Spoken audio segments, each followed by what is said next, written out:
Live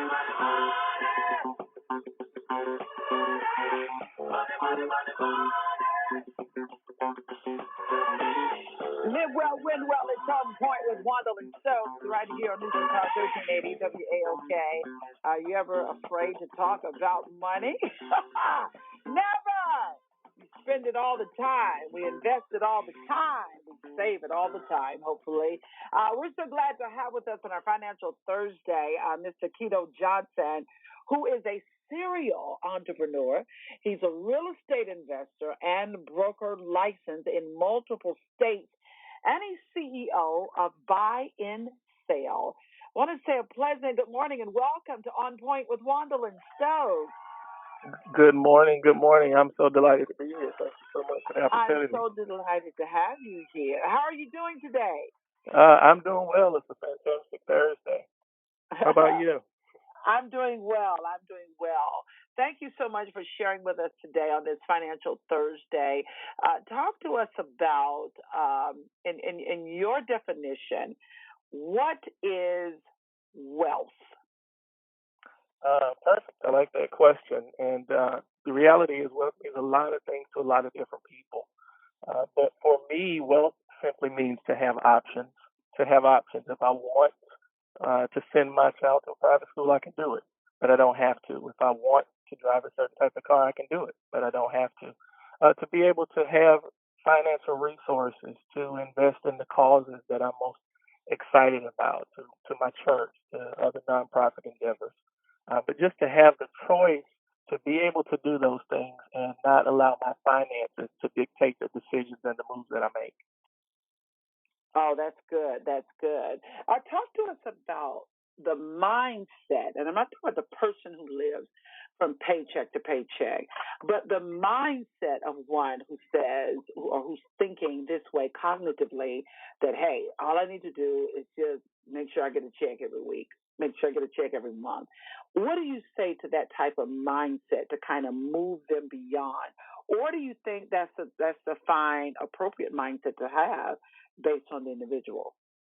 I think an appropriate mindset to have is an abundance mindset, which is completely the opposite of a limitation or limited mindset. To have an abundance mindset means that I can achieve anything, that I can accomplish anything, that anything is available, it's within my reach. If I simply put myself in the right positions meaning have the right people around me, the right coaches around me, the right mentors around me. To have an abundance mindset means that you have people in your space that speak to possibility as opposed to speaking to limitation. And so, do you think that sometimes it's the circle, it's the culture that we produce around us that could make a person continue in that mindset of saying, hey, paycheck to paycheck? I absolutely believe that. I mean, I heard a quote, and I don't know who the author is, but years ago, and it's always stuck with me. And that quote says that heredity determines who you may become, but your environment determines what you will become. Environment is absolutely essential. Those people that you have in your space, and in our industry, in the financial industry, in the real estate industry, we often say that your net work determines your net worth. And so, who are you networking with? Who are you interacting with? Who's in your circle? Who's in your sphere of influence?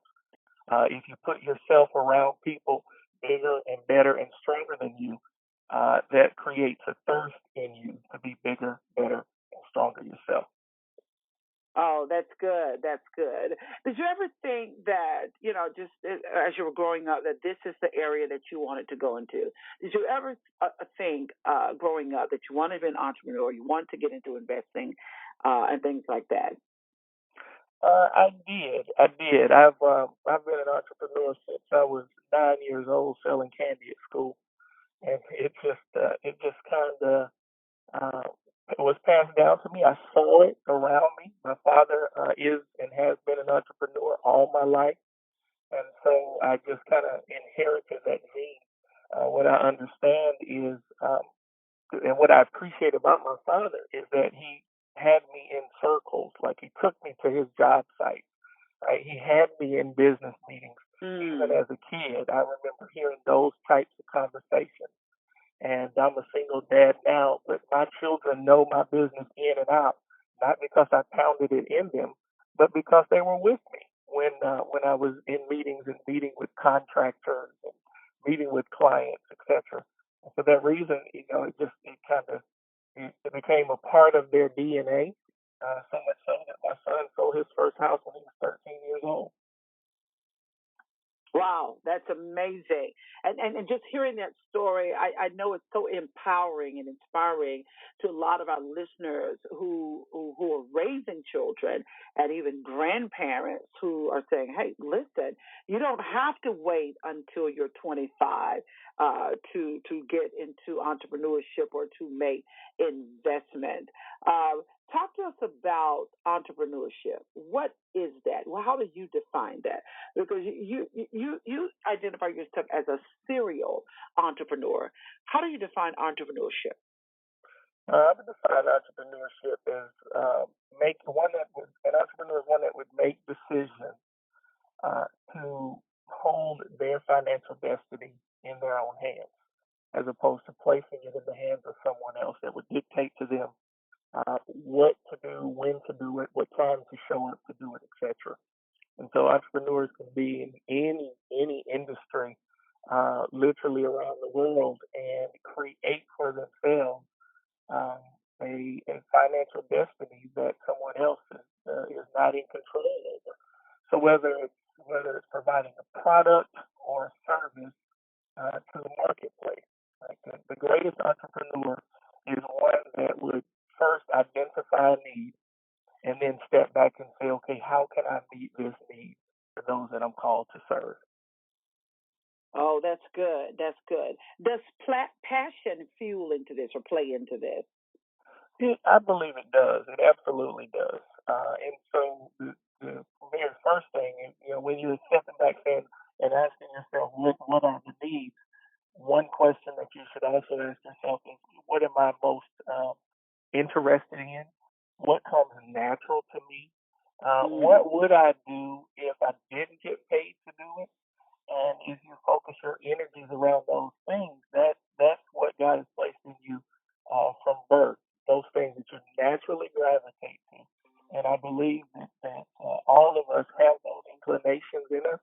We have to Right, identify what right. they are, and once you identify what they are, then we creatively have craft the work around those things. That's good. That's good. It's a Financial Thursday. We are talking with Kito Johnson, who is an entrepreneur, real estate investor, broker licensed in multiple states, and CEO of Buy and Sell. He also has his own generational wealth university. We're going to talk about it. I'm going to ask him. A lot of people are unemployed. Is this now the time to become an entrepreneur, to take a look at what you can do to create different streams of income for your family? Stick around. If you have any questions, give us a call. Now back to On Point with Juandolyn Stokes. Live well, win well on News and Talk 1380 WAOK.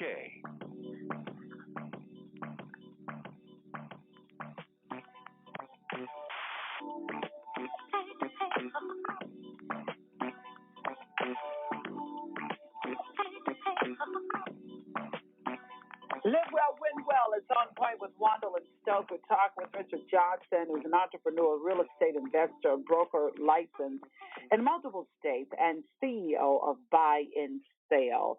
I know you've been looking at the numbers, Mr. Johnson. There's so many people who are unemployed.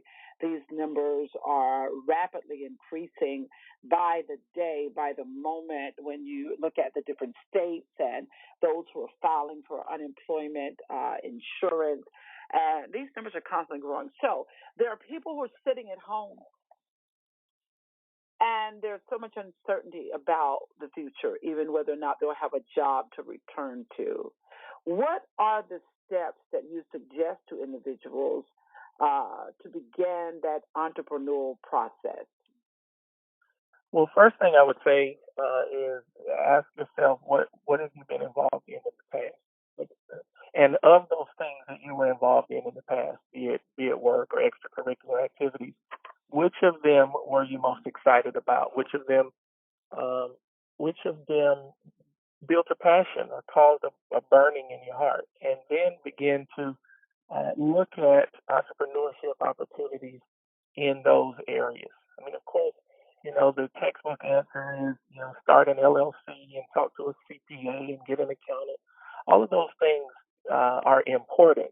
The first thing is, what are you most passionate about, and how can you meet the need that are present in the workplace now as it relates to those particular areas of study. I think that for me, and even as it relates to the unemployment situation right now, every major move in my life that ultimately ended up being the greatest breakthroughs in my life or the greatest promotions in my life always came as a result of hitting what would appear to be a brick wall, coming to a place to where I said, Lord, how did I get here? Why am I here? But when you get to those places, and after you ask those questions, the next step is, how can I make adjustments in my life so that I don't have to experience this again? And what steps do I need to take in order to grow from this place? Because as a man of faith, I believe, I stand wholeheartedly on Romans 8:28. All things happen for our good. And so it might not look good or feel good, but the question then becomes, Lord, what is it that you want me to see in this moment? And what response do you have for me in this moment so that I can grow from this place? Because every situation we find ourselves in is really just a big learning experience. It's all a part of the school of life, and God has us here for a reason. Yes, you're absolutely right. Everything is a learning experience, and there's so much to learn during this pandemic. Mr. Johnson, buy and sell. Mm-hmm. What does that mean? And what do you say when you teach and when you talk to others about buying and selling? So, Buy and Sell Incorporated is my real estate brokerage arm of our business. We're a full service real estate brokerage, and we specialize in working with investors and training investors on how to acquire assets, how to flip assets, and how to ultimately create generational wealth. Um, we focus in the residential real estate space.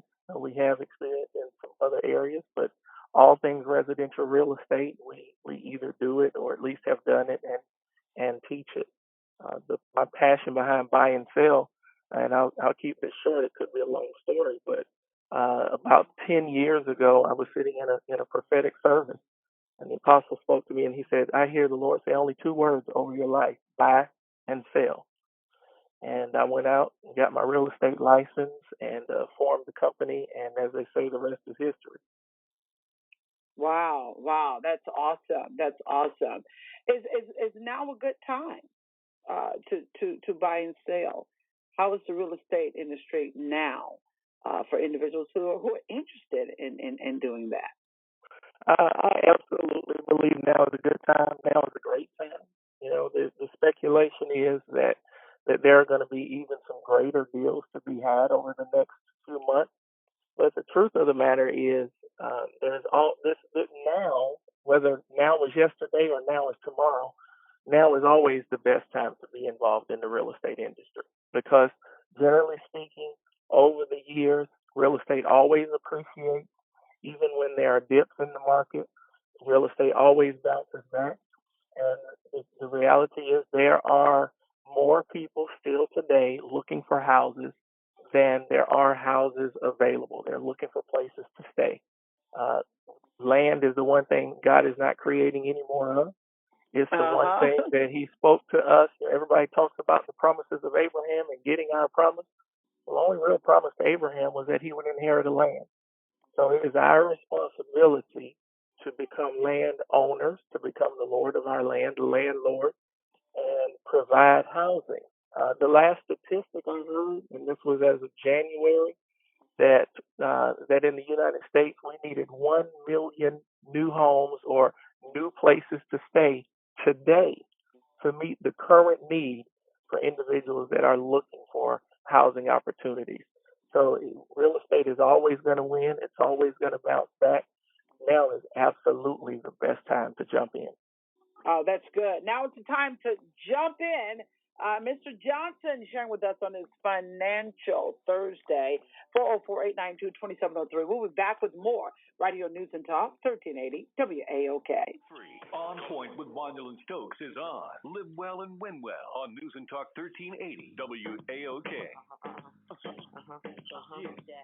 In the Ferrari, watch with your four lanes, top down, screaming out, money ain't a thing. Bubble hard in the double law, flashing the rings with the window crack, holla back, money ain't a thing. Nigga, I don't like it if it don't flame, flame in the hell with the price, but the money ain't a Put thing. it down hard for my dogs that's locked in the bang. When you hit the bricks, new whips, money ain't a thing. Come on. Yeah, I wanna floss with us. Come on. All across the board, we burn it up.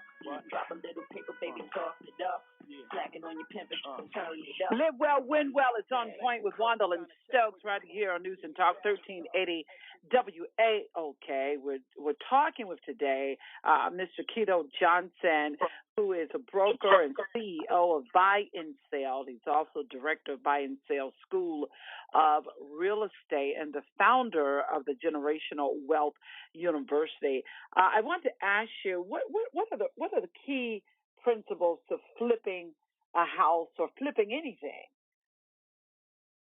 Understanding first of all what we call the ARV is, the after repair value, or of the house, or if it's not a house, what can I sell this product for once I do XYZ to it. So in the case of a house, when you flip a house, the goal is to first determine when this house is in retail ready condition, how much would it sell for?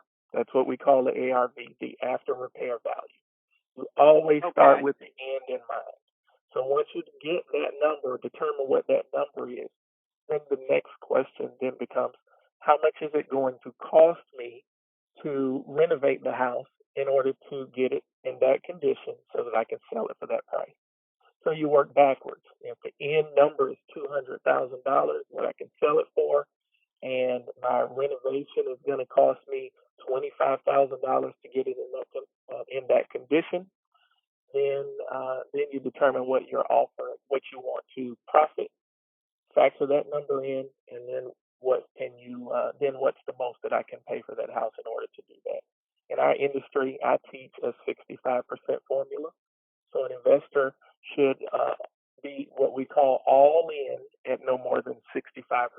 That means my cost to acquire the property, my cost to renovate the property, and also my cost to hold the property. 65%. So again, using that $200,000 number, if the house is would be worth $200,000, 65% of that is $130,000. It's going to cost me $25,000 to repair it. Then the most I want to pay for that house is $105,000. So I'll just throw that out there, but those are the types of things that we teach, and that's what the formula looks like. Oh, that's good. That's good. Mr. Johnson, I want you to continue to elaborate on generational wealth, what that is, and why individuals should understand that and work towards building generational wealth. Talk to us about that. My definition, generational wealth, is doing something, creating something that is larger than yourself. Not only larger than you, but something that would outlive or outlast you. Something that you can pass down from one generation to the next. And so in our industry, my chosen vehicle of choice happens to be real estate.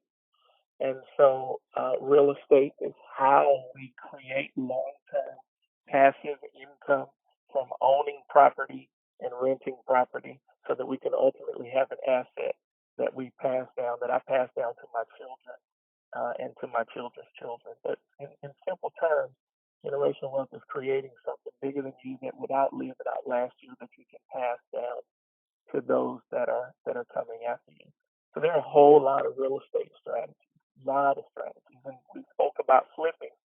But in my opinion, the strategy that really prepares one to leave legacy is the strategy of buying and holding, which is not quite flipping. It's completely opposite of flipping. But flipping property in gentrifying neighborhoods and those types of things, that's a sexy term now because of HGTV and that whole phenomenon.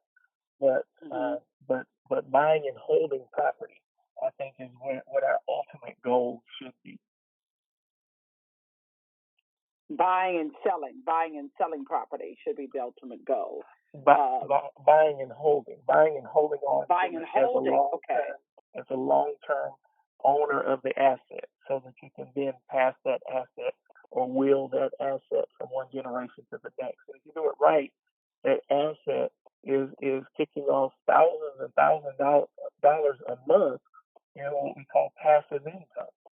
So as long as you hold up an asset, you live off of the monthly residual income from the property, but you maintain that property so that you can pass that property along with that wealth, along with that passive income from one generation to the next. So is it a different mindset as it relates to a mindset that says, I'm trying to survive, I'm trying to make it, versus a mindset that says, I want to build generational wealth? Is that two different mindsets? It absolutely is. I mean, the earlier, the mindset that says I'm just trying to make it is typically only focused on themselves, right? And getting to the next week, the next paycheck, to the next house note, to the next new car, right? To the next three-day vacation. Only looking at that. Whereas the generational wealth mindset says it's really not about me. It's about making the right decisions today so that I can and my family can have something more tomorrow. And I think that's huge, because if we're only looking at ourselves, then it causes our children and our children's children to have to start over every time, right? But if we're doing something that's going to consider them, make decisions that consider their future, then we can set them up so that they can get a head start on life, get a head start on their career, their passion, because they don't have to lay all the groundwork again. I think our responsibility, I keep saying our children's children, but that's the Bible. A good man leaves an inheritance for his children's children. It's just to say that a good man does something today, not just that his children would be blessed, but the inheritance for his children's children. You can't really measure a man's worth until you look to see what his grandchildren have accomplished as a result of his existence. Right. So it's a difference. It's a difference in the mindset between saying, okay, I will survive versus leaving a legacy. And even, I guess, would you say, Mr. Johnson, even the mindset that says, I am providing for my family, like head of household, to say, my job is to provide for my family, whether it's a man as head of house or a single mom or single father as the head of the home. Is that still the wrong type of mindset to say I will provide, as opposed to the mindset that embraces building generational wealth? I think it could potentially be still the wrong mindset. Again, the question is, what are you looking to provide? Are you looking to provide for today, or are you looking to provide for tomorrow? Right? And sometimes providing for tomorrow includes making hard decisions today. Sometimes you have to be willing to do today what most people won't do in order to have tomorrow what most people won't have. So if it means making a sacrifice today, if it means living in maybe a smaller house today so that you're not overspending, and you're setting aside the difference so that you're saving and creating something that ultimately you can use to invest in a rental property or invest in yourself to start your own business. Making decisions today that set you up for something bigger and better tomorrow. That's good. Mr. Johnson, making decisions today Think about it. Are you going to make some decisions as you're moving forward before this year is over? It's a Financial Thursday. Call in with your questions, 404-892-2703. Always keeping you on point, live well, and win well in your finances. Right here on News and Talk 1380 WAOK. She's not new to this. She is true to this. On point with Juandolyn Stokes. Well, win well on News and Talk 1380 WAOK. We need some money. Talking about money, money, money. We need some money. We need some moolah, y'all.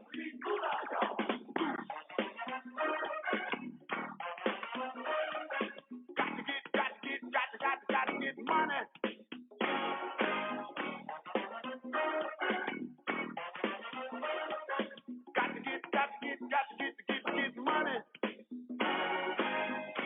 Live well, win well. It's on point with Juandolyn Stokes, Radio News and Talk 1380 WAOK. Talking with Mr. Kito Johnson, founder of the Generational Wealth University and CEO of Buy and Sell. Mr. Johnson, I wanted you to talk to us about Generational Wealth University. It seems like you're very passionate about teaching and training and educating other individuals about building generational wealth. And even with your school of real estate, you teach people how to actually do real estate there with your Buy and Sell School of Real Estate. So I want you to talk to us about your Generational Wealth University. You have courses there, one in particular, Investing in the Hood. Talk to us about that. Investing in the Hood is it's the course that I'm most excited about, because the word gentrification means something different depending on the audience that you're speaking to. Especially in our community, a lot of people hear gentrification and they think, these guys are coming in, they're spending this money, they're pushing us out of our neighborhood. And that's true. It happens far too many times. But my perspective on gentrification is through the Generational Wealth University, through my Investing in the Hood program, we teach individuals how to make a positive difference in their community, in those communities. So we teach you how to go in and you're capitalizing on gentrification that's happening around you, but you're looking at, as we spoke about earlier, you're looking at how you can acquire an asset and hold on to it for long-term appreciation and long-term wealth.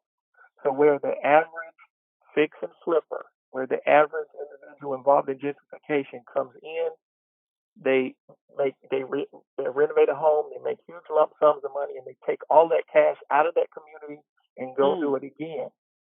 We teach you how to go in and you're capitalizing on the sales of those types of comparables around you, but you acquire the asset.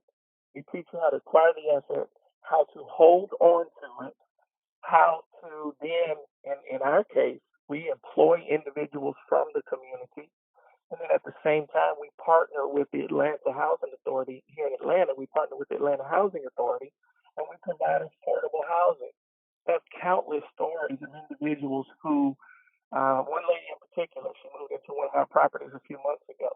And she said, Mr. Johnson, I want to thank you for allowing me to move in. We partnered with the Atlanta Housing Authority to place her in this home. And she began to explain to me that she grew up just around the corner. She pointed in a direction and said, my grandma lives just around the corner. She said, I'm pregnant. I'm about to have my child, and it's going to be so great that I can walk to my grandma's house if I need to.